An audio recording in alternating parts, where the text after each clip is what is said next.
Bulan Januari tahun 1842.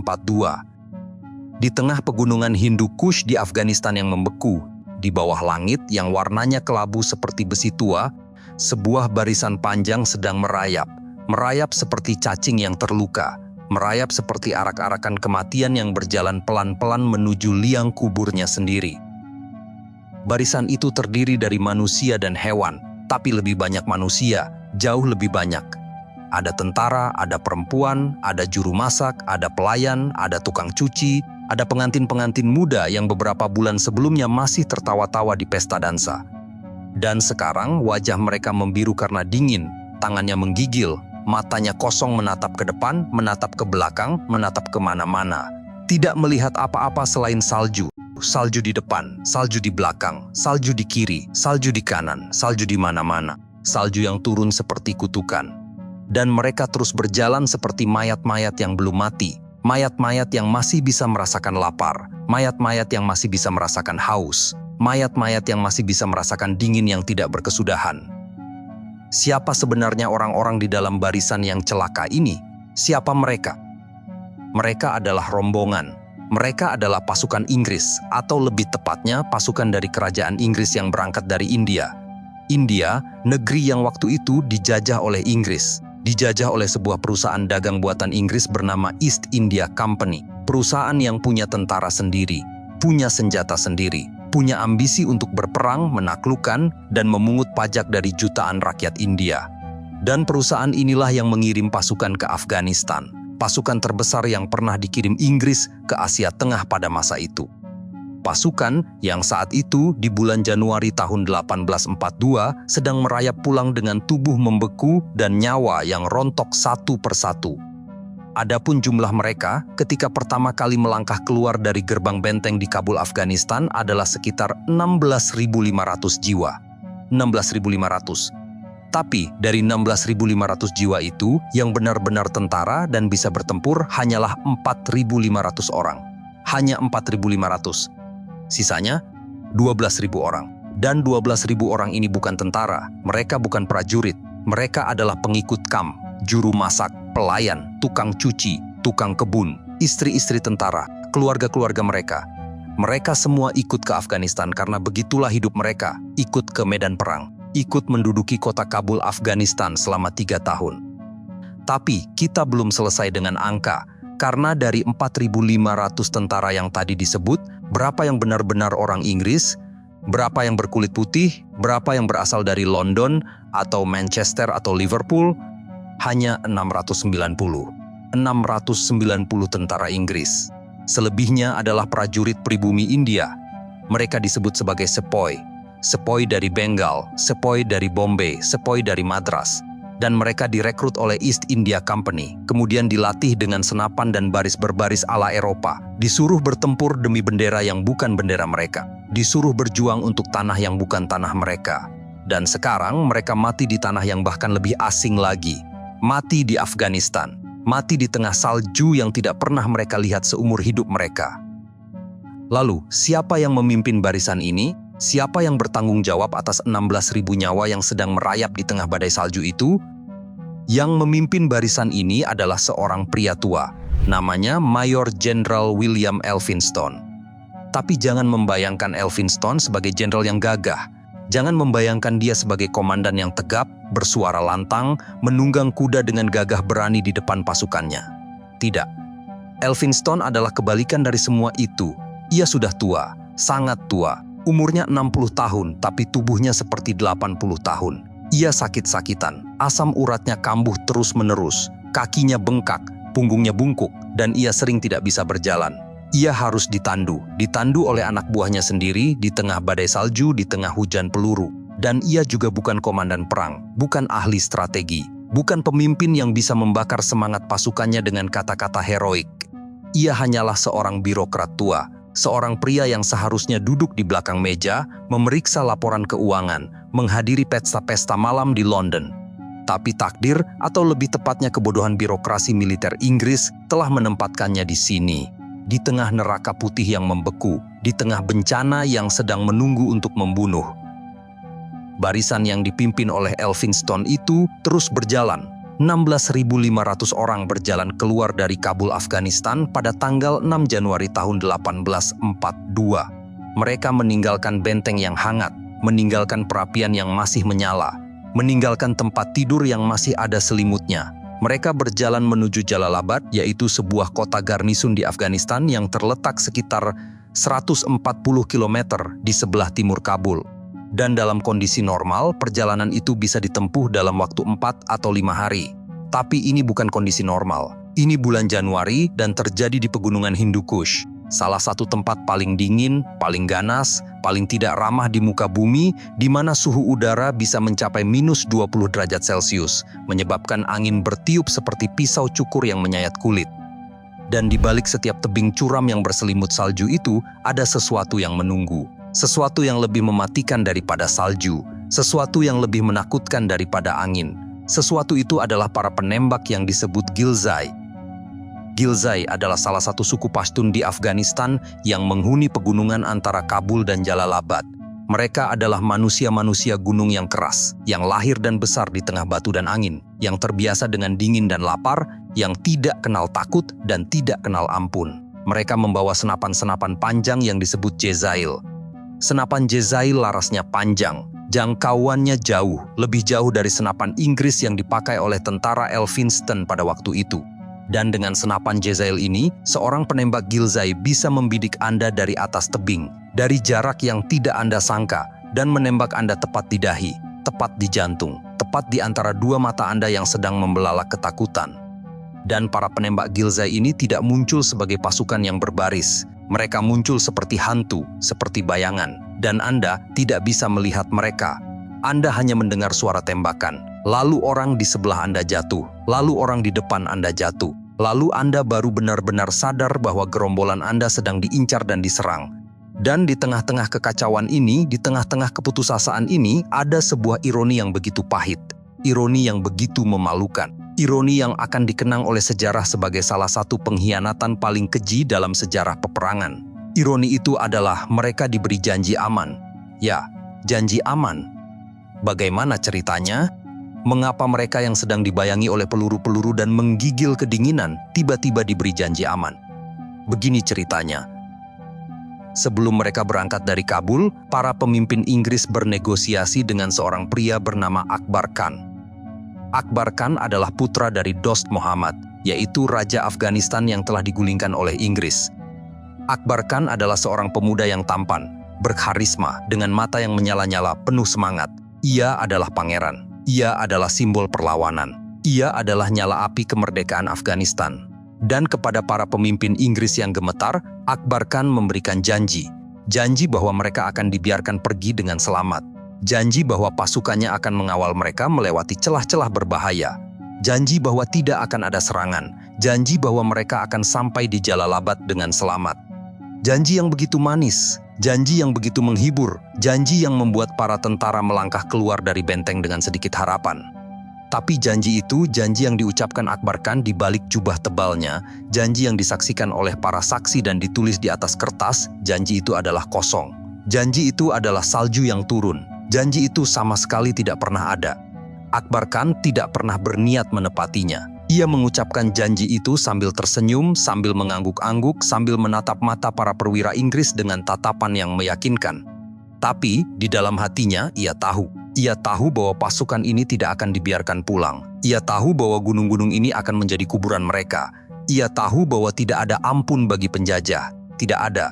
Tidak akan pernah ada. Maka dimulailah neraka itu, neraka yang berlangsung selama 6 hari. 6 hari yang terasa seperti 6 tahun, 6 hari yang terasa seperti 6 abad. Dan setiap hari jumlah mereka berkurang. Ada yang mati, ada yang menyerah pada dingin, menyerah pada lapar, menyerah pada peluru, bergelimpangan di atas salju, membeku, mengeras, menjadi patung-patung kematian dalam pose-pose beku yang aneh. Mereka mati, semuanya mati. Dan di antara semua mayat-mayat itu, ada satu mayat yang tidak ada, satu mayat yang tidak menjadi mayat, satu orang yang masih hidup. Namanya adalah Dr. William Brydon, seorang dokter militer, seorang pria yang pendiam, yang tidak banyak bicara, yang menjalankan tugasnya dengan tenang. Lantas, bagaimana ia bisa selamat? Bagaimana ia bisa hidup di tengah salju dan peluru? Pada sore hari tanggal 13 Januari tahun 1842, para penjaga di garnisun Jalalabad sedang berdiri di atas tembok benteng, menatap ke arah lembah yang diselimuti salju. Dan dari kejauhan, dari tengah badai salju yang mulai mereda, muncullah sebuah titik hitam, sebuah titik kecil yang bergerak perlahan-lahan. Awalnya, para penjaga itu tidak yakin apa yang mereka lihat. Mungkin itu kuda liar, mungkin itu serigala, mungkin itu halusinasi. Tapi titik itu semakin dekat, dan akhirnya mereka bisa melihatnya dengan jelas. Itu adalah seorang pria yang menunggang kuda, seorang pria dengan seragam compang-camping, dengan luka robek yang menganga, dengan darah yang sudah mengering di pipinya. Kuda yang ia tunggangi bukanlah kuda yang sehat. Kuda itu sekarat, kuda itu berjalan sempoyongan, kuda itu hampir tidak bisa berdiri. Tapi kuda itu terus berjalan, membawa pria itu mendekati gerbang benteng. Dan ketika pria itu akhirnya tiba di depan gerbang, para penjaga bertanya kepadanya. Mereka bertanya dengan suara gemetar, "Di manakah pasukanmu? Di mana yang lain?" Dan Dr. William Bryden dengan suara yang nyaris tidak terdengar, dengan suara yang serak karena kelelahan, memberikan jawaban yang akan tercatat dalam sejarah. Jawaban yang akan menjadi batu nisan bagi seluruh ambisi Inggris di Afghanistan. Jawaban yang tidak membutuhkan penjelasan panjang lebar. Ia hanya berkata, "Saya adalah pasukan itu. Saya adalah pasukan itu, satu orang, sendirian. Itulah yang tersisa dari 16.500 jiwa, satu orang. Yang lain mati, semuanya mati. Dimakan salju, dimakan peluru, dimakan oleh kesombongan sebuah imperium yang mereka pikir bisa menaklukkan segalanya. Dimakan oleh Afghanistan."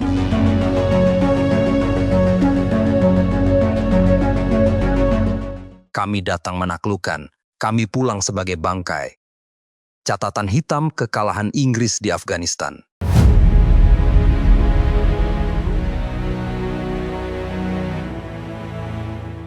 Untuk benar-benar mengerti dan memahami bencana salju yang mengerikan ini, kita tidak bisa hanya melihat langit kelabu Januari 1842 itu. Kita harus mundur jauh, mundur ke masa ketika Afghanistan belum diduduki oleh siapapun.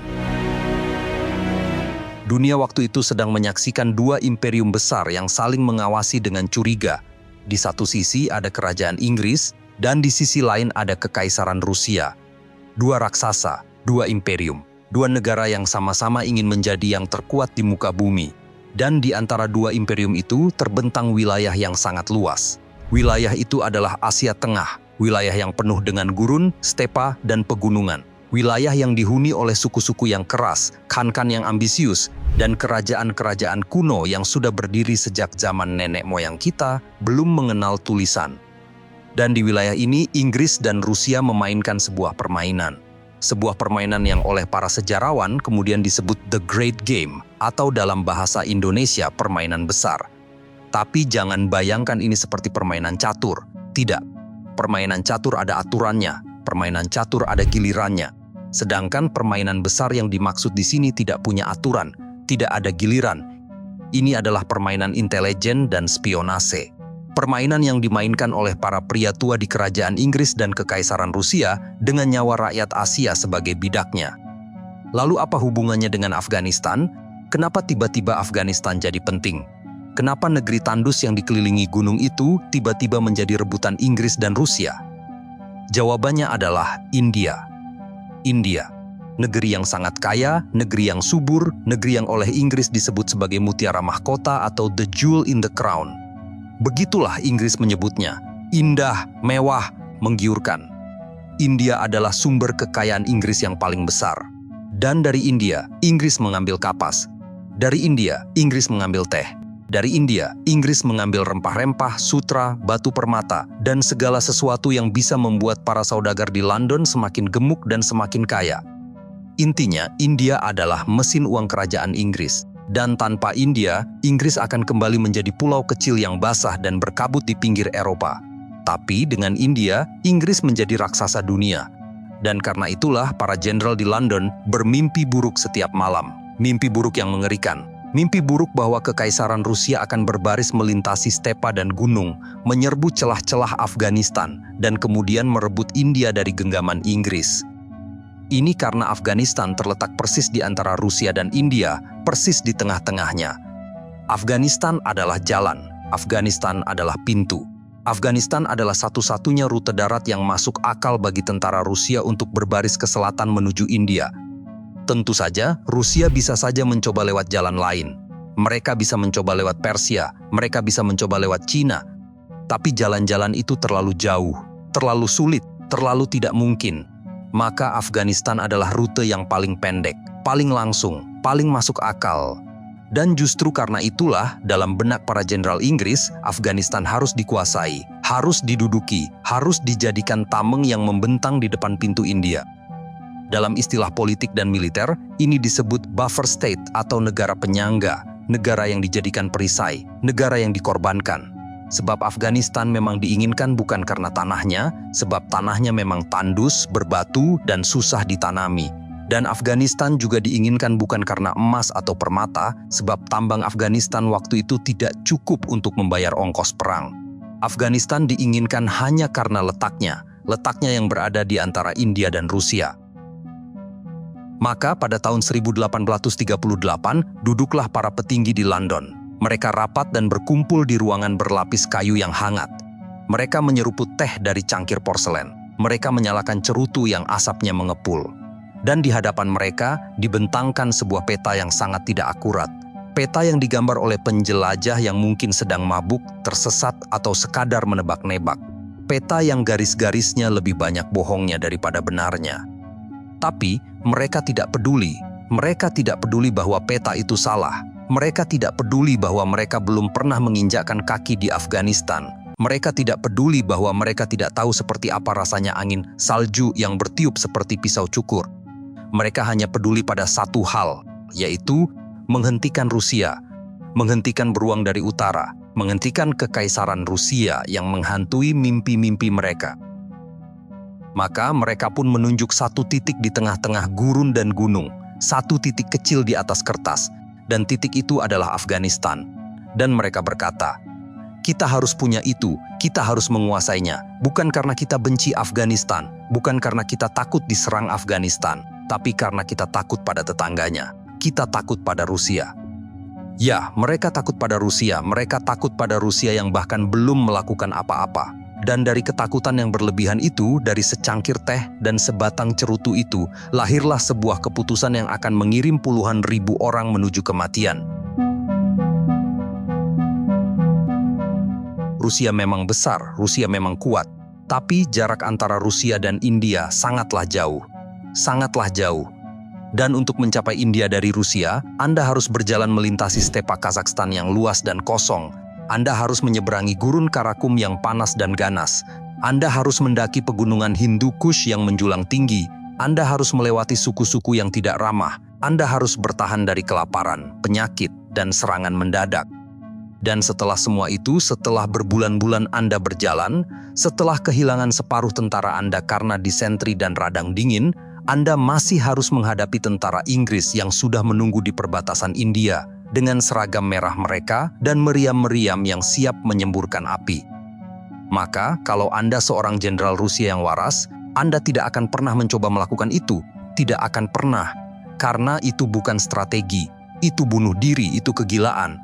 Tapi para pria tua di London tidak mau mendengar logika seperti itu. Mereka lebih suka mendengarkan ketakutan mereka sendiri. Mereka lebih suka membayangkan skenario-skenario mengerikan yang dibuat-buat. Mereka lebih suka panik sambil menyeruput teh dan menggambar panah-panah merah di atas peta. Panah-panah yang menunjukkan invasi Rusia yang belum tentu terjadi dan tidak akan pernah terjadi. Rusia tidak pernah benar-benar berniat menyerang India. Mereka terlalu sibuk dengan urusan mereka sendiri. Terlalu sibuk dengan perang di Balkan. Terlalu sibuk dengan pemberontakan di dalam negeri. Tapi Inggris tetap takut, tetap paranoid, tetap bermimpi buruk setiap malam.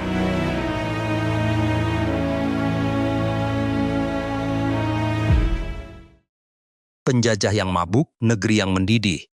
Wajah Afghanistan yang tak pernah dibaca Inggris.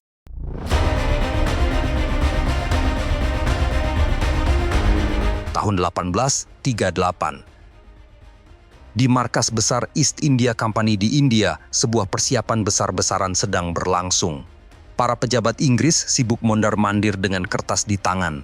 Para sersan sibuk melatih para sepoi alias pribumi India dengan teriakan-teriakan yang memekakan telinga. Pabrik-pabrik senjata bekerja lembur. Meriam-meriam dilelehkan dan dicetak ulang. Peluru-peluru ditimbun dalam peti-peti kayu. Ransum makanan dikemas dalam karung-karung goni. Kuda-kuda dipilih, unta-unta dikumpulkan, gajah-gajah dijinakan. Ini adalah persiapan untuk sebuah ekspedisi militer terbesar yang pernah dilakukan Inggris di Asia Tengah. Ekspedisi yang diberi nama Army of the Indus atau Pasukan Indus. Nama yang gagah, nama yang heroik, nama yang diambil dari Sungai Indus, sungai besar yang mengalir dari pegunungan Himalaya menuju Laut Arab, sungai yang menjadi urat nadi kehidupan di wilayah Punjab. Dan dengan nama itu, dengan nama pasukan Indus itu, Inggris ingin menunjukkan bahwa mereka adalah penguasa sungai-sungai, penguasa gunung-gunung, penguasa segalanya. Tapi, sebelum kita bicara tentang bagaimana pasukan ini berbaris, kita harus bicara dulu tentang seseorang. Seseorang yang akan menjadi pusat dari seluruh sandiwara ini. Seseorang yang akan dijadikan alasan untuk seluruh invasi ini. Seseorang yang namanya akan segera diumumkan sebagai Raja Afghanistan yang sah. Siapa dia? Dia adalah Shah Shuja Durrani. Nama yang mungkin terdengar asing bagi Anda. Nama yang mungkin terdengar seperti nama pahlawan dari kitab-kitab kuno. Tapi jangan tertipu oleh namanya yang gagah, karena Shah Shuja bukanlah pahlawan. Shah Shuja bukanlah raja yang gagah berani. Ia adalah seorang pria tua yang sudah lama sekali kehilangan tahtanya. Sangat lama. 30 tahun. Bayangkan itu, 30 tahun hidup di pengasingan, 30 tahun tinggal di negeri orang, 30 tahun tidak pernah menghirup udara Kabul, tidak pernah melihat gunung-gunung Hindu Kush yang menjulang, 30 tahun hidup dari uang pensiunan yang diberikan oleh Inggris. Lantas, di manakah dia tinggal selama 30 tahun itu? Dia tinggal di sebuah kota kecil di India Utara, di wilayah Punjab. Kota itu bernama Ludhiana. Ludhiana bukanlah kota yang megah, bukanlah kota yang penuh dengan istana dan air mancur. Ludhiana hanyalah kota garnisun yang tenang, dengan jalan-jalan yang lurus dan rumah-rumah yang sederhana. Dan di salah satu rumah di Ludhiana itulah, Shah Shuja menghabiskan hari-harinya, di mana setiap pagi dia bangun, setiap pagi dia minum teh, setiap pagi dia duduk di kebunnya merawat bunga-bunga mawar yang ia tanam sendiri. Bunga mawar dari Persia, bunga mawar dari India, bunga mawar dari segala penjuru. Dan ia menyirami bunga mawar itu dengan hati-hati, memangkas daun-daunnya yang kering, memandangi kelopak-kelopaknya yang merekah. Dan di antara wangi mawar itulah ia bermimpi. Bermimpi tentang tahta yang sudah lama hilang. Bermimpi tentang kota Kabul di Afghanistan yang sudah lama tidak ia lihat. Bermimpi tentang kejayaan masa lalu. Itulah Shah Shuja, seorang raja yang lebih suka berkebun daripada berperang. Seorang raja yang lebih suka membaca puisi daripada memimpin pasukan. Seorang raja yang sudah tua, lelah, dan tidak punya pengikut. Dan tidak ada yang mendukungnya di Afghanistan. Tidak ada yang merindukannya.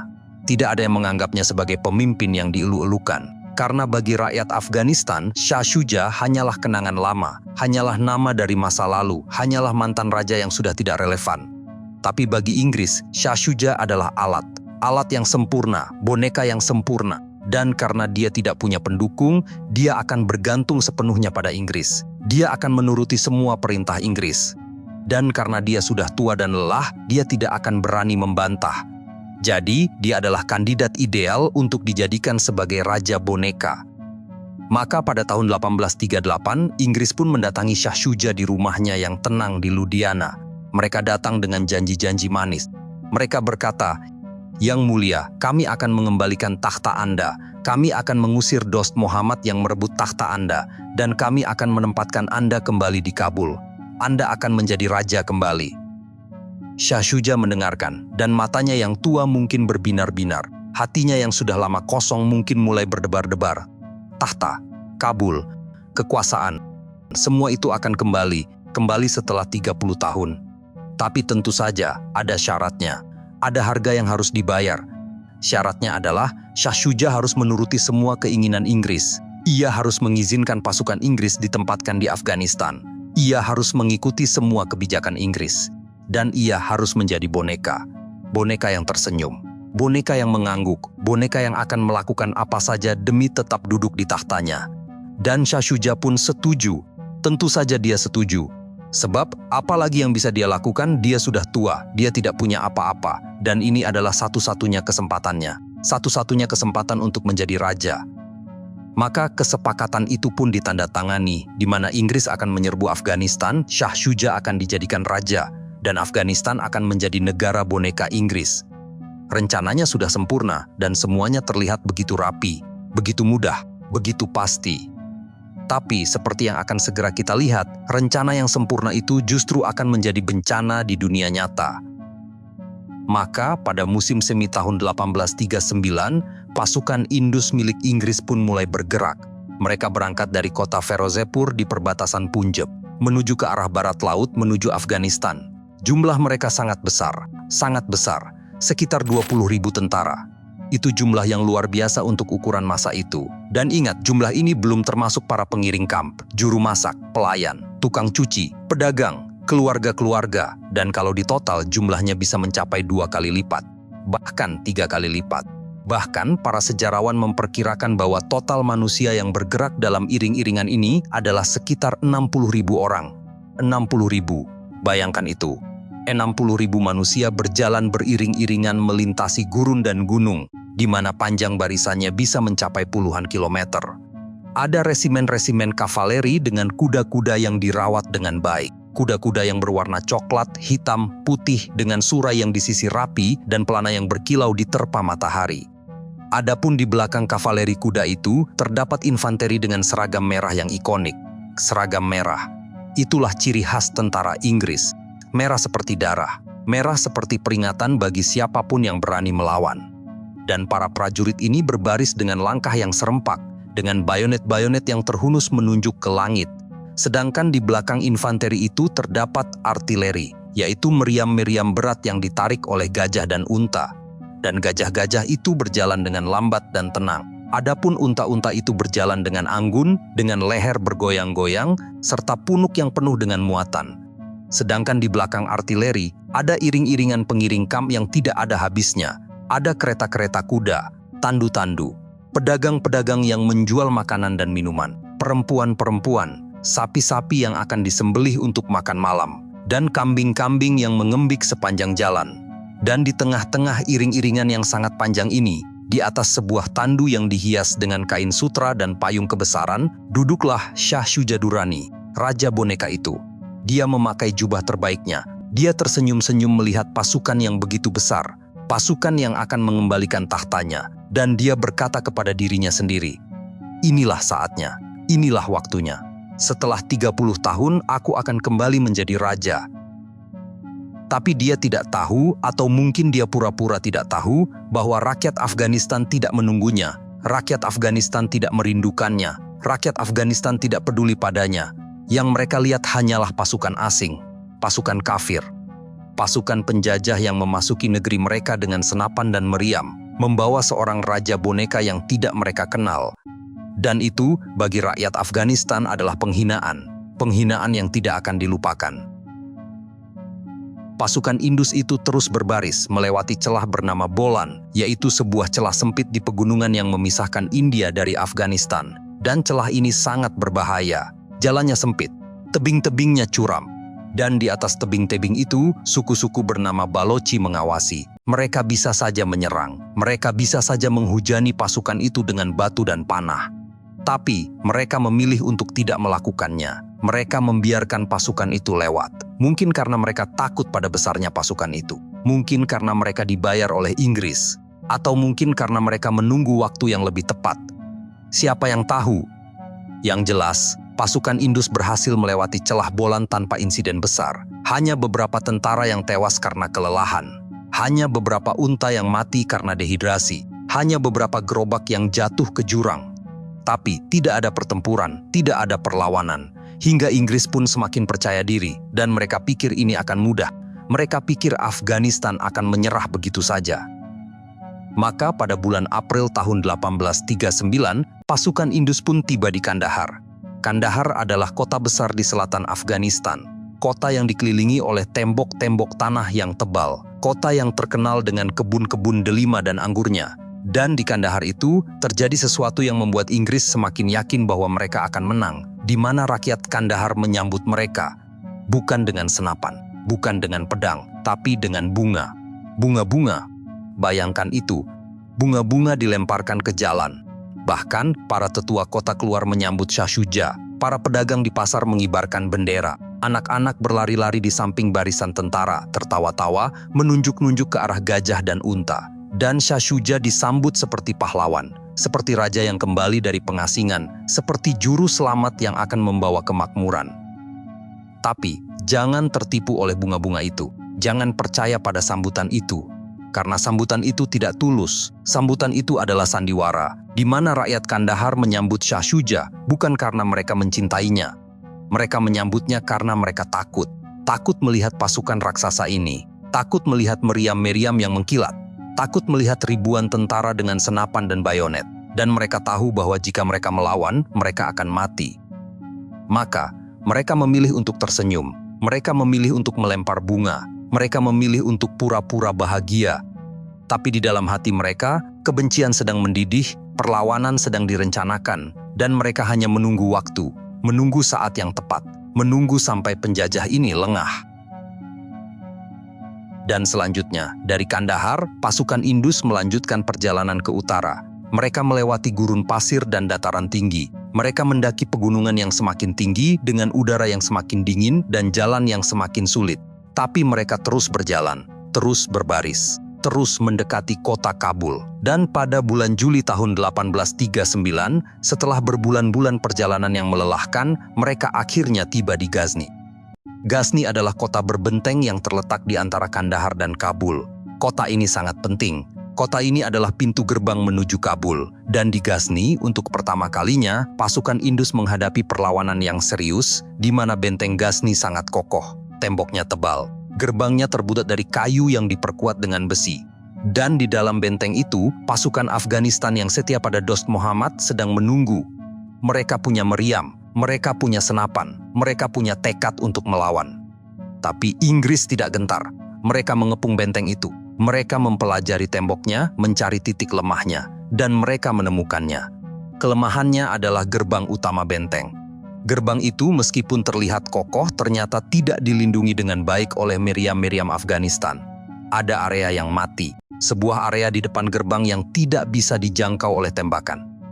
Dan melihat kelemahan ini, maka pada malam hari tanggal 23 Juli 1839, sekelompok tentara Inggris yang dipimpin oleh seorang insinyur militer bernama Letnan Henry Durrant merayap mendekati gerbang itu.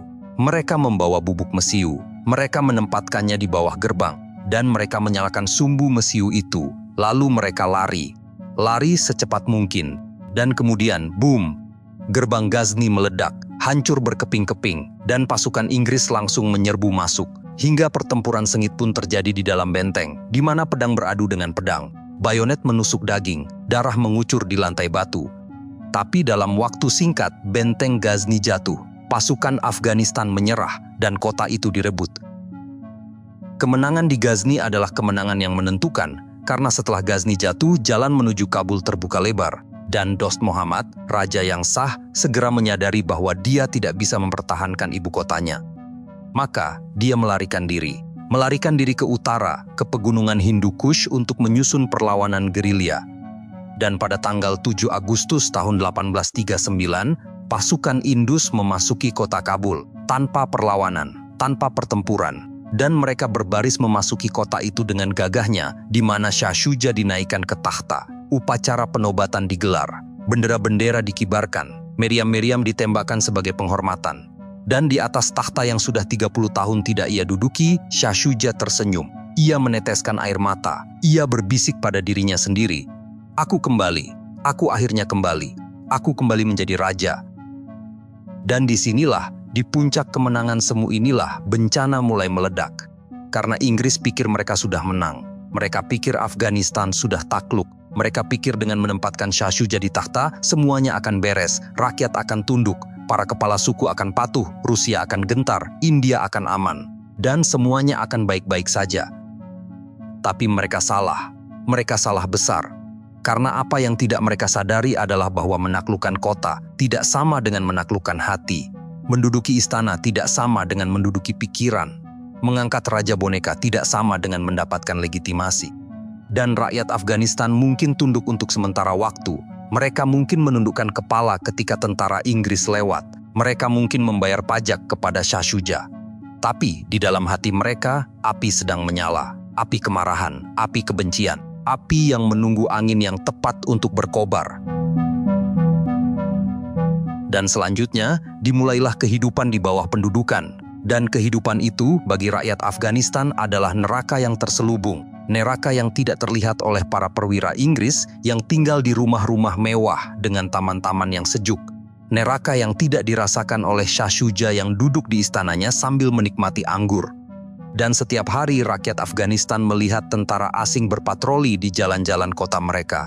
Tentara asing dengan seragam merah, tentara asing dengan senapan di bahu, tentara asing yang tidak berbicara bahasa mereka, tidak mengerti adat mereka, tidak menghormati agama mereka. Mereka adalah orang kafir, orang asing, orang yang tidak seharusnya ada di sana. Dan setiap kali mereka lewat, mata rakyat Afghanistan mengikuti mereka dengan pandangan yang penuh kebencian. Kebencian yang diam, kebencian yang disimpan, kebencian yang menunggu waktu untuk meledak. Dan para tentara Inggris ini, seperti tentara pendudukan dimanapun di dunia, mulai berperilaku seperti penguasa. Mereka mabuk-mabukan, mereka minum anggur dan whisky di kedai-kedai. Mereka tertawa terbahak-bahak di malam hari. Mereka menggoda perempuan-perempuan Afghanistan yang lewat di jalan. Perempuan-perempuan yang berhijab. Perempuan-perempuan yang menjaga kehormatan keluarganya. Dan para tentara Inggris ini yang jauh dari istri dan keluarga mereka sendiri mulai menjalin hubungan dengan perempuan-perempuan lokal. Mereka menikahi mereka, atau lebih tepatnya, mereka mengambil mereka tanpa nikah. Mereka tinggal bersama. Mereka membentuk keluarga. Dan ini, bagi rakyat Afghanistan yang sangat menjunjung tinggi agama dan adat istiadat, adalah penghinaan yang paling besar. Penghinaan yang tidak bisa dimaafkan. Penghinaan yang menuntut balas dendam. Dan bahkan, bukan hanya tentara. Para pejabat Inggris pun mulai mengatur Afghanistan sesuka hati mereka. Mereka memungut pajak. Mereka mengubah hukum. Mereka mencoba mengatur Afghanistan seperti mereka mengatur India, dengan kertas-kertas, dengan birokrasi, dengan aturan-aturan yang tidak dimengerti oleh siapapun. Mereka lupa atau tidak mau tahu bahwa Afghanistan bukanlah India. Afghanistan adalah negeri yang keras, negeri yang bebas, negeri yang tidak pernah tunduk pada birokrasi. Dan setiap kali Inggris mencoba mengatur, setiap kali mereka mencoba memaksakan aturan, kebencian rakyat Afghanistan semakin bertambah, semakin bertambah. Semakin bertambah. Seperti air yang mendidih di dalam periuk yang ditutup rapat, yang sebentar lagi periuk itu akan meledak. Sebentar lagi seluruh Afghanistan akan terbakar. Dan yang paling ironis adalah Inggris sama sekali tidak menyadarinya. Mereka duduk di kantor-kantor mereka, menulis laporan ke London, mengatakan bahwa semuanya berjalan lancar. Bahwa Afghanistan sudah tenang. Bahwa Shah Shuja dicintai rakyatnya. Bahwa misi mereka sukses, dan mereka menipu diri mereka sendiri. Dan penipuan diri sendiri itu, seperti yang akan segera kita lihat, akan membawa mereka ke dalam neraka salju di celah Jagdalak. Neraka yang akan menelan mereka semua.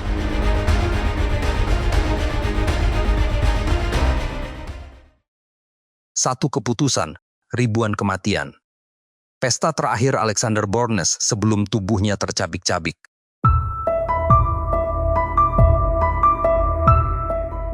Tahun 1841.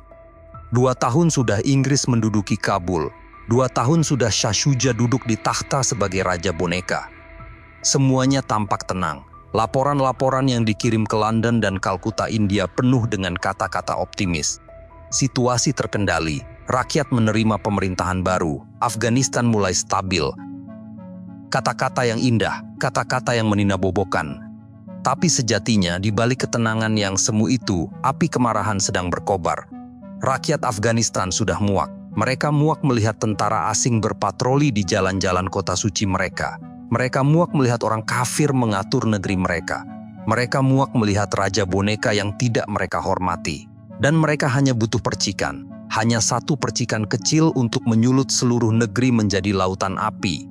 Dan percikan itu, sebagaimana sering terjadi dalam sejarah, datang dari 2 hal yang paling kuno dan paling mematikan. 2 hal yang sudah menghancurkan kerajaan-kerajaan besar sejak zaman dahulu kala. 2 hal itu adalah uang dan perempuan. Mari kita mulai dengan uang. Untuk mengerti bagaimana uang bisa menjadi pemicu bencana, kita harus berkenalan dulu dengan seorang pria yang sangat penting dalam pemerintahan Inggris di Kabul. Namanya adalah Sir William Hay Macnaghten. Macnaghten adalah seorang birokrat, seorang administrator, seorang pria yang seluruh hidupnya dihabiskan di atas kursi dan meja, dikelilingi tumpukan kertas, anggaran, dan laporan keuangan. Ia adalah tipe orang yang sangat percaya pada kekuatan aturan, sangat percaya pada kekuatan sistem, sangat percaya bahwa semua masalah di dunia ini bisa diselesaikan dengan pembukuan yang rapi dan efisiensi yang ketat. Ia bukan orang jahat, ia bukan orang kejam. Ia hanyalah seorang birokrat yang terlalu percaya pada logikanya sendiri, terlalu percaya bahwa cara berpikir orang Inggris bisa diterapkan begitu saja di Afghanistan, dan keyakinan inilah yang akan segera menjadi bencana. Dan faktanya, selama pendudukan, Inggris mengeluarkan banyak uang untuk membeli dukungan dari para kepala suku di sekitar Kabul. Ini adalah praktik yang umum, praktik yang sudah dilakukan oleh semua penjajah dimanapun. Anda tidak bisa menguasai negeri seperti Afghanistan dengan senapan saja. Anda harus menyogok, Anda harus membayar, Anda harus memberikan uang kepada para kepala suku agar mereka tetap tenang, agar mereka tidak menyerang, agar mereka tidak bergabung dengan pemberontak. Dan uang sogokan ini disebut sebagai subsidi, semacam uang damai, semacam uang perlindungan.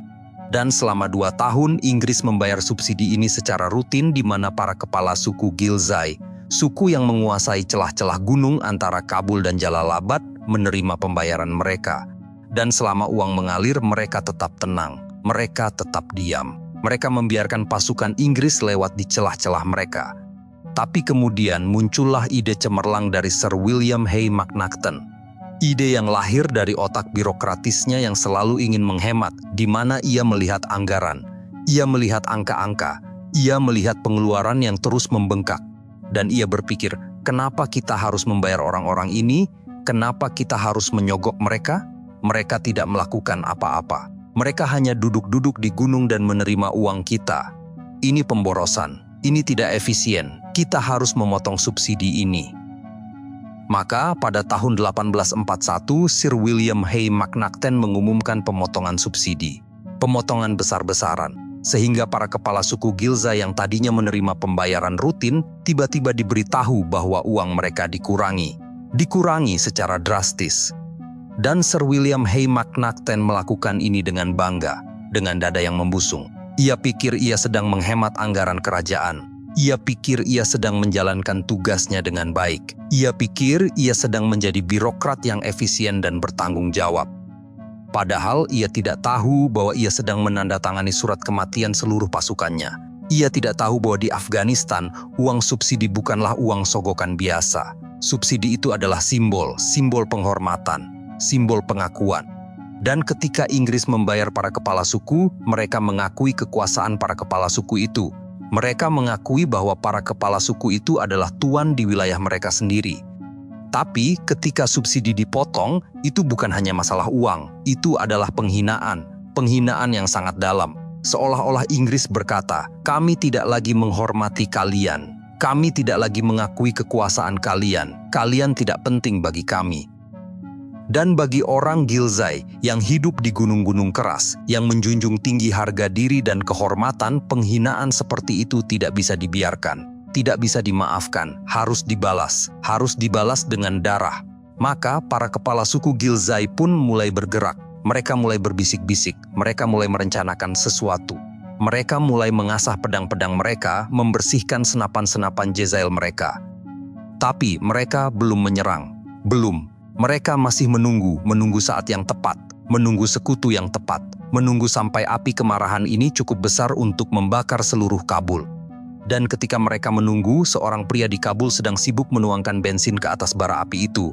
Pria itu bernama Alexander Burness. Siapakah Alexander Burness? Burness adalah seorang perwira politik Inggris, usianya masih muda, 30-an tahun. Ia tampan, ia berkarisma, ia petualang. Ia sudah menghabiskan bertahun-tahun di Asia Tengah, menjelajahi kota-kota kuno seperti Bukhara dan Samarkand, menulis buku-buku tentang petualangannya, dan menjadi selebriti di kalangan masyarakat Inggris. Ia dijuluki Burness Bokhara karena ekspedisinya yang terkenal ke kota Bukhara. Dan ia adalah tipe pria yang dikagumi oleh para wanita dan dihormati oleh para pria. Atau setidaknya begitulah ia pikir. Dan ketika Inggris menduduki Kabul, Burnes ditunjuk sebagai perwira politik. Tugasnya adalah berhubungan dengan penduduk lokal, memahami mereka, menjalin persahabatan dengan para pemimpin Afghanistan. Dan Burnes, dengan karisma dan kepercayaan dirinya yang besar, merasa bahwa ia sangat mampu melakukan tugas ini. Ia merasa bahwa ia dicintai oleh rakyat Kabul. Ia merasa bahwa ia istimewa. Tapi Burnes punya satu kebiasaan buruk, satu kebiasaan yang sangat berbahaya. Ia suka bermain api. Ia suka perempuan, sangat suka. Dan di Kabul, ia dikelilingi oleh perempuan-perempuan. Perempuan-perempuan Afghanistan yang cantik, perempuan-perempuan Afghanistan yang misterius. Dan Burnes, dengan pesonanya, dengan uangnya, dengan statusnya sebagai perwira Inggris yang berkuasa, mulai menjalin hubungan dengan mereka. Ia menggoda mereka, ia merayu mereka, ia membawa mereka ke rumahnya. Rumahnya yang besar di tengah kota Kabul. Rumahnya yang megah dengan taman-taman yang indah. Dan di rumah itu, Burnes mengadakan pesta-pesta. Pesta-pesta yang penuh dengan anggur dan musik. Pesta-pesta yang dihadiri oleh perempuan-perempuan lokal. Perempuan-perempuan yang mungkin sudah bersuami, perempuan-perempuan yang mungkin adalah istri atau anak perempuan dari para pemimpin Afghanistan. Dan ini, bagi rakyat Afghanistan, adalah penghinaan yang tidak bisa ditolerir. Sebab di Afghanistan, kehormatan keluarga adalah segalanya, kehormatan perempuan adalah segalanya. Menyentuh perempuan orang lain, apalagi perempuan yang sudah bersuami, adalah dosa yang paling besar, adalah kejahatan yang paling hina. Dan seorang pria asing, seorang kafir, seorang perwira dari tentara penjajah melakukan hal ini secara terang-terangan, secara terbuka, tanpa rasa malu, tanpa rasa takut. Seolah-olah Kabul adalah taman bermainnya sendiri, seolah-olah perempuan-perempuan Afghanistan adalah mainan yang bisa ia ambil sesuka hati. Dan rakyat Kabul tahu, para suami tahu, para ayah tahu, para saudara laki-laki tahu, dan mereka marah, sangat marah. Mereka bahkan tidak bisa tidur karena kemarahan itu. Mereka tidak bisa makan karena kemarahan itu. Mereka pun berbisik-bisik di pasar-pasar. Mereka berbisik-bisik di masjid-masjid. Mereka berkata, "Sampai kapan kita biarkan orang kafir ini menghina kita? Sampai kapan kita biarkan dia menodai kehormatan kita? Sampai kapan?" Dan percikan api itu akhirnya tiba, bulan November tahun 1841, tepatnya tanggal 2 November. Hari itu kerusuhan meletus. Dan pusat kerusuhan itu adalah rumah Alexander Burnes, rumah yang megah itu, rumah yang menjadi simbol kesombongan dan kebejatan. Dan rakyat sudah muak, mereka sudah tidak bisa lagi menahan diri, mereka tidak butuh pemimpin besar, mereka tidak butuh jenderal, mereka tidak butuh rencana yang rumit, mereka hanya butuh kemarahan. Dan kemarahan itu pada pagi hari tanggal 2 November 1841 akhirnya meledak. Massa mulai berkumpul, dan awalnya hanya beberapa orang, lalu puluhan, lalu ratusan, lalu ribuan, dan mereka berdatangan dari segala penjuru kota, dari pasar-pasar, dari masjid-masjid, dari gang-gang sempit. Mereka membawa apa saja yang bisa mereka bawa, pedang, tongkat, batu, pisau dapur. Mereka tidak punya senapan, tidak punya meriam, tapi mereka punya sesuatu yang lebih kuat. Mereka punya kemarahan yang sudah bertahun-tahun ditahan. Dan mereka berjalan menuju rumah Alexander Burnes. Berjalan dengan langkah yang penuh tekad, berjalan seperti gelombang yang tidak bisa dihentikan. Mereka pun tiba di depan rumah itu, rumah yang megah dengan gerbangnya yang tinggi, dan mereka mulai melempari rumah itu dengan batu. Kaca-kaca jendela pecah, pintu-pintu mulai berderak karena didorong, hingga para pelayan dan pengawal Burnes panik. Mereka berlarian ke sana kemari, mereka mencoba mempertahankan rumah itu, tapi tidak ada gunanya. Massa terlalu banyak, terlalu kuat, terlalu marah, dan mereka mendobrak gerbang. Mereka menyerbu masuk ke dalam rumah. Mereka mencari Alexander Burnes, dan mereka menemukan Burnes. Burnes yang mungkin baru saja bangun dari tidurnya, yang mungkin masih memakai pakaian tidurnya, yang mungkin tidak pernah menyangka bahwa hari itu adalah hari terakhirnya, ditemukan oleh Massa yang mengamuk.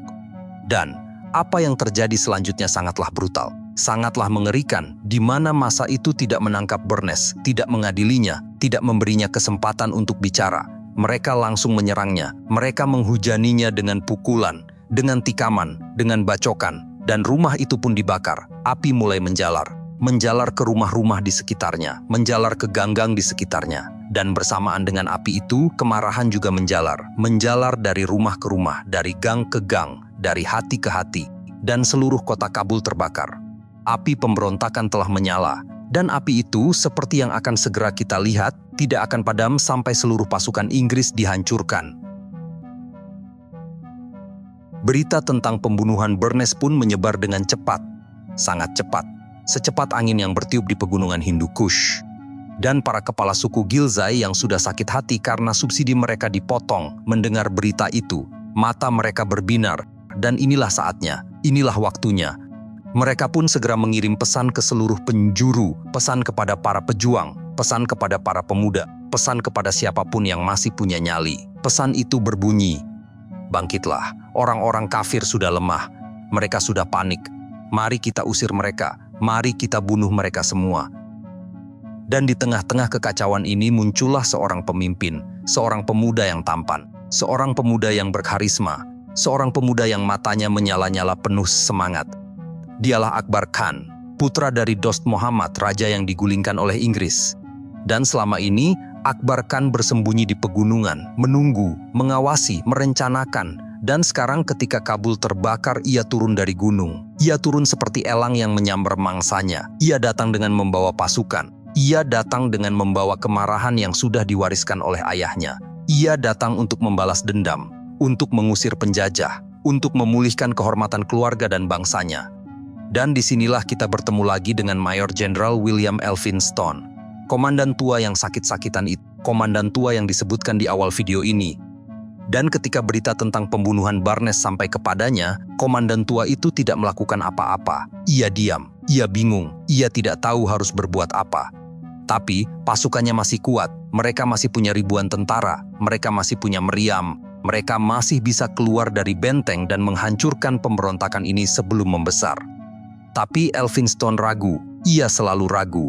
Ia tidak memerintahkan serangan, ia tidak memerintahkan pengepungan, ia hanya duduk di bentengnya, menunggu sesuatu yang tidak jelas, menunggu keajaiban yang tidak akan pernah datang.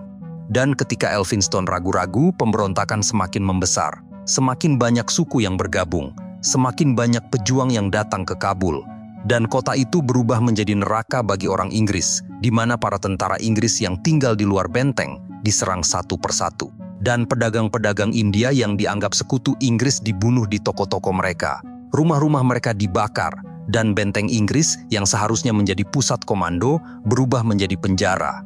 Penjara bagi Elphinstone dan pasukannya, penjara yang dingin, penjara yang terkepung. Penjara yang sebentar lagi akan menjadi kuburan. Maka, dimulailah pengepungan. Pengepungan yang akan berlangsung selama berminggu-minggu. Pengepungan yang menyebabkan pasokan makanan menipis, amunisi semakin berkurang, semangat para tentara semakin runtuh. Dan di luar benteng, Akbar Khan dan para pejuang Afghanistan semakin kuat. Mereka mengepung benteng itu dari segala sisi. Mereka memutus semua jalur suplai. Mereka menembaki siapapun yang mencoba keluar, dan mereka menunggu sampai para penjajah itu menyerah, atau mati kelaparan, atau mati membeku, dan pilihan apapun yang mereka ambil, hasilnya sama, mereka akan mati, semuanya akan mati.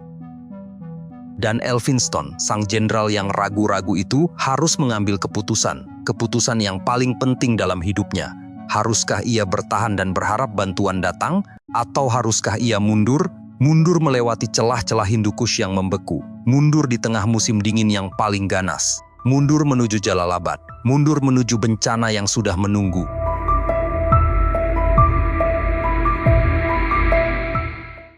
Elphinstone mati di dipan busuk, 16.000 mati di salju. Akhir paling hina seorang jenderal.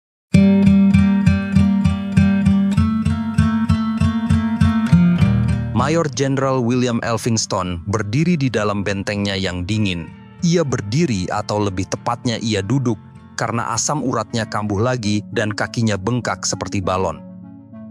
Ia menatap peta yang terbentang di atas meja, peta yang menunjukkan kota Kabul, peta yang menunjukkan pegunungan di sekitarnya, peta yang menunjukkan jalan menuju Jalalabad, jalan sepanjang 140 km, jalan yang berkelok-kelok melewati celah-celah sempit.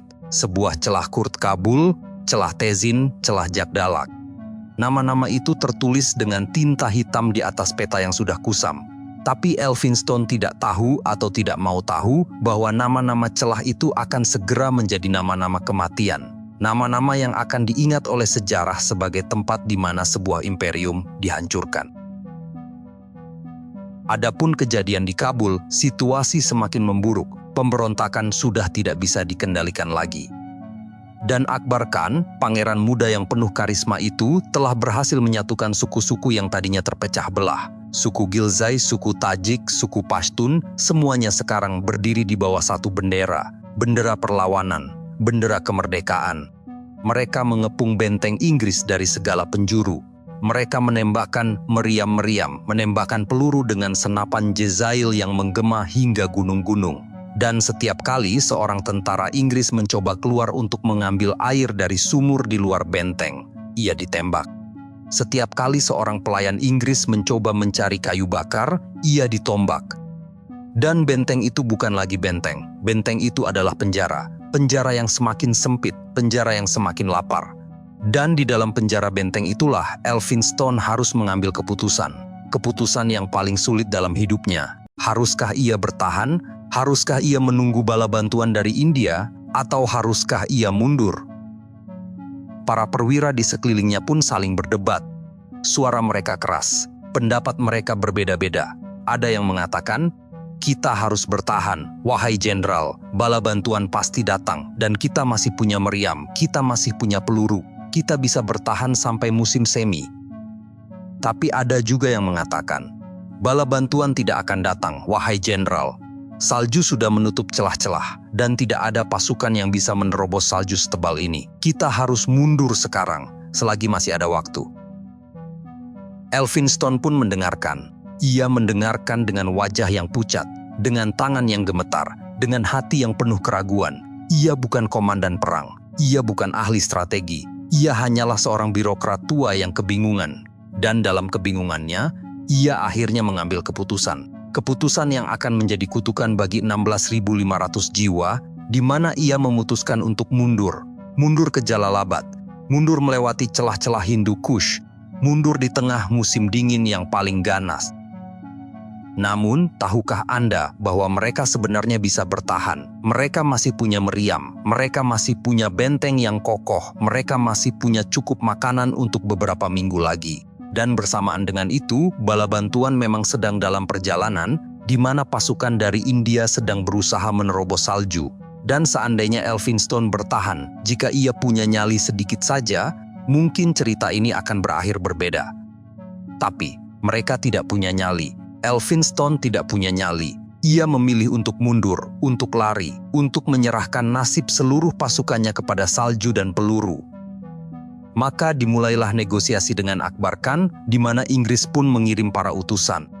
Dan Akbar Khan, dengan senyumnya yang menawan, dengan matanya yang menyala-nyala, memberikan jawabannya. Ia mengizinkan mereka pergi. Ia memberikan janji aman, janji bahwa pasukan Inggris akan dibiarkan lewat, janji bahwa tidak akan ada serangan, janji yang manis, janji yang menenangkan hati, janji yang, sebagaimana sudah kita ketahui, sama sekali tidak pernah ada. Tanggal 6 Januari 1842, pagi hari, salju turun dengan lebatnya, langit berwarna kelabu seperti besi tua, angin bertiup kencang membawa serpihan-serpihan es yang menampar pipi seperti jarum. Dan gerbang benteng dibuka, di mana barisan itu mulai bergerak. 16.500 jiwa melangkah keluar dari benteng, meninggalkan kehangatan, meninggalkan perapian yang masih menyala, meninggalkan tempat tidur yang masih ada selimutnya. Mereka melangkah menuju putihnya salju yang tidak berujung, melangkah menuju kematian, dan mereka berjalan selama 6 hari. 6 hari yang terasa seperti 6.000 tahun. Dan di hari pertama, mereka masih ribuan. Hari kedua, mereka masih ribuan, tapi mulai berkurang. Hari ketiga, mereka tinggal ratusan. Hari keempat, mereka tinggal puluhan. Hari kelima, mereka tinggal segelintir. Hari keenam, hanya satu yang tersisa. Satu orang, sendirian. Dan orang yang sendirian itu adalah Dr. William Brydon, dokter militer yang pendiam itu. Dan bagaimana ia bisa selamat? Mungkin karena keberuntungan, mungkin karena takdir, mungkin karena ia naik kuda yang cukup kuat untuk terus berjalan. Mungkin karena para penembak Ghilzai sudah lelah menembak dan membiarkannya lewat begitu saja. atau mungkin karena Tuhan, atau sejarah, atau entah apa, menginginkan satu saksi. Satu saksi yang akan menceritakan kepada dunia apa yang terjadi. Satu saksi yang akan muncul dari badai salju di gerbang Jalalabad pada sore hari tanggal 13 Januari 1842. Satu saksi yang akan memberikan jawaban yang menghancurkan. Saya adalah pasukan itu. Dan setelah Dr. William Bryden tiba di Jalalabad, berita tentang bencana itu menyebar seperti api. Menyebar ke seluruh India, menyebar ke London. 16.500 orang berangkat dari Kabul. Semua mati dan hanya satu orang yang kembali. Satu. Dan banyak yang tidak percaya. Mereka menggeleng-gelengkan kepala. Mereka bertanya-tanya.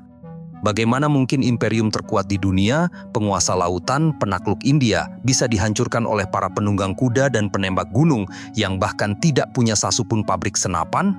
Bagaimana mungkin? Tapi, sebelum kita bicara tentang bagaimana dunia bereaksi, mari kita selesaikan dulu sejarah para pemain utama kita. Mari kita lihat apa yang terjadi pada mereka yang bertanggung jawab atas bencana ini. Karena sejarah, seperti biasa, punya cara yang ironis untuk menutup cerita. Kita mulai dengan Shah Shuja Durrani, Raja Boneka itu. Setelah Inggris mundur dan dihancurkan di celah-celah Hindu Kush, Shah Shuja ditinggalkan sendirian.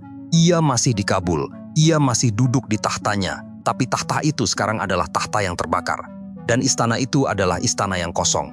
Tidak ada lagi tentara Inggris yang melindunginya. Tidak ada lagi meriam-meriam yang menjaga gerbangnya. Hanya ada rakyat Afghanistan yang marah. Rakyat Afghanistan yang tidak pernah menerimanya. Rakyat Afghanistan yang menunggu saat yang tepat untuk membalas. Dan saat itu tiba pada bulan April tahun 1842. Hanya 3 bulan setelah bencana salju itu, Shah Shuja keluar dari istananya. Ia pergi dengan beberapa pengawal setianya. Mungkin ia ingin melarikan diri. Mungkin ia ingin mencari perlindungan. Tapi ia tidak bisa lari jauh. Ia dihadang oleh sekelompok pria bersenjata. Dan di antara para pria bersenjata itu, ada seseorang yang ia kenal. Seseorang yang sangat dekat dengannya. Orang itu adalah anak baptisnya sendiri. Orang yang dulu ia angkat, ia didik, ia anggap seperti darah dagingnya sendiri. Orang itu menodongkan senapan ke arahnya, dan Shah Shuja terkejut. Ia mencoba berbicara. Ia mencoba mengingatkan anak baptisnya tentang semua kebaikan yang pernah ia lakukan. Tapi tidak ada gunanya, tidak ada gunanya. Dan akhirnya pelatuk ditarik, dan Shah Shuja jatuh, mati. Mati tanpa upacara, tanpa penghormatan, tanpa air mata. Itulah akhir dari Shah Shuja Durrani, Raja Boneka yang dipilih Inggris. Raja yang kembali ke tahta dengan dikawal pasukan asing. Raja yang mati ditembak oleh anak baptisnya sendiri. Lalu bagaimana dengan Sir William Hay McNaughton, si birokrat sok efisien yang memotong subsidi para kepala suku Ghilzai?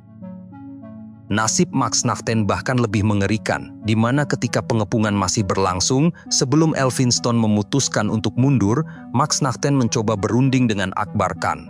Ia pikir ia bisa menyelesaikan semuanya dengan diplomasi. Ia pikir ia bisa bicara dengan Akbar Khan seperti seorang birokrat bicara dengan birokrat lain. Ia pikir logika dan negosiasi masih berlaku. Ia lupa bahwa ia sedang berhadapan dengan seorang pangeran yang ayahnya digulingkan. Ia lupa bahwa ia sedang berhadapan dengan seorang pria yang hatinya penuh dengan dendam. Ia lupa bahwa di Afghanistan, pengkhianatan adalah senjata yang sah. Maka pada suatu pertemuan di luar benteng, McNaughton datang dengan dikawal beberapa perwira. Akbar Khan pun datang dengan dikawal para pejuangnya. Mereka duduk, mereka bicara, dan McNaughton mungkin tersenyum. Mungkin ia menawarkan uang, mungkin ia menawarkan kompromi. Tapi di tengah-tengah pembicaraan, Akbar Khan memberikan isyarat. Dan tiba-tiba para pejuangnya menyerang, di mana McNaughton diseret dan ditangkap. Dan ia mungkin berteriak, mungkin ia meminta ampun. Tapi tidak ada ampun, tidak ada. Bahkan Akbar Khan sendiri konon mengambil pistol dan terjadilah apa yang terjadi pada McNaughton. Ia mati. Dan akhirnya kita tiba pada Mayor Jenderal William Elphinstone, komandan tua yang sakit-sakitan itu, pria yang ragu-ragu itu, pria yang memilih untuk mundur daripada bertahan. Apa yang terjadi padanya? Apakah ia mati di celah-celah salju seperti anak buahnya? Tidak. Ironisnya Elphinstone selamat. Ia ditangkap oleh pasukan Akbar Khan. Ditangkap hidup-hidup, mungkin karena ia ditandu. Mungkin karena ia terlihat seperti pria penting yang bisa dijadikan sandera. Mungkin karena Akbar Khan ingin mempermalukannya lebih lama. Dan Elphinstone pun menjadi tawanan, ditawan di sebuah rumah di pegunungan. Dingin, sakit, sendirian, asam uratnya terus kambuh. Tidak ada obat, tidak ada dokter yang merawatnya dengan baik. Dan ia terbaring di atas dipan yang keras, menatap langit-langit yang bocor, mendengarkan angin yang melolong di luar. Ia merenungkan semua keputusannya. Ia menyesali keraguan-raguannya. Ia berharap ia memilih untuk bertahan di benteng itu. Tapi penyesalan tidak bisa mengubah apapun. Penyesalan tidak bisa menghidupkan kembali 16.000 orang yang mati karena keputusannya. Dan pada bulan April tahun 1842, hanya beberapa bulan setelah penangkapannya, Elphinstone meninggal. Mati sebagai tawanan, mati dalam kehinaan, mati jauh dari rumah. Dan sejarah akan mencatat namanya dengan tinta kemarahan. Sejarah akan mengingatnya sebagai jenderal terburuk yang pernah dikirim Inggris ke medan perang. Maka, matilah mereka semua. Shah Shuja mati, Macnaghten mati, Elphinstone mati, dan 16.500 jiwa yang lain, mereka mati di celah-celah salju. Mati membeku, mati ditembak, semuanya mati. Semuanya. Itulah harga sebuah ambisi. Itulah harga dari kebijakan buffer state yang dibuat oleh para pria tua di London sambil menyeruput teh. Dan setelah semua kematian itu, apa yang terjadi? Apa yang dilakukan Inggris? Inggris akhirnya melakukan apa yang seharusnya mereka lakukan sejak awal. Mereka membebaskan Dost Muhammad Khan, raja yang sah, raja yang dulu mereka gulingkan, raja yang dulu mereka buang ke India. Mereka membebaskannya dari penjara. Mereka mengizinkannya kembali ke Afghanistan. Mereka mengizinkannya duduk di takhta yang memang miliknya. Dan akhirnya, Dost Muhammad kembali. Ia memerintah Afghanistan dengan bijaksana. Ia menyatukan kembali suku-suku yang terpecah belah. Dan ironisnya, ia menjadi sekutu Inggris yang setia. Lebih setia daripada Shah Shuja, lebih stabil daripada boneka manapun. Tapi untuk mencapai itu, 16.000 orang harus mati dulu. 16.000 orang harus membeku di celah-celah Hindu Kush. 16.000 orang harus dikorbankan demi pelajaran yang sangat mahal. Pelajaran yang sebagaimana akan segera kita lihat tidak pernah benar-benar dipelajari. Karena sejarah ini bukan hanya cerita tentang Inggris dan Afghanistan. Sejarah ini adalah tentang semua imperium yang congkak. Tentang pola yang akan berulang lagi dan lagi, dan lagi. Dan apa yang terjadi di Afghanistan pada tahun 1842 adalah Dien Bien Phu-nya Britania Raya. Ya, Dien Bien Phu. Anda ingat Dien Bien Phu? Pertempuran di Vietnam pada tahun 1954, di mana Prancis, sebuah kekuatan kolonial Eropa, dihancurkan oleh pasukan Viet Minh yang dipimpin oleh Jenderal Pho Nguyen Giap. Dan ini sama seperti Inggris di Afghanistan. Inggris di Afghanistan tahun 1842, Prancis di Vietnam tahun 1954, pola yang sama, kesombongan yang sama, kehancuran yang sama. Dan pola ini belum berhenti, karena 100 tahun setelah Inggris dihancurkan di Hindu Kush, Rusia mencoba peruntungan yang sama.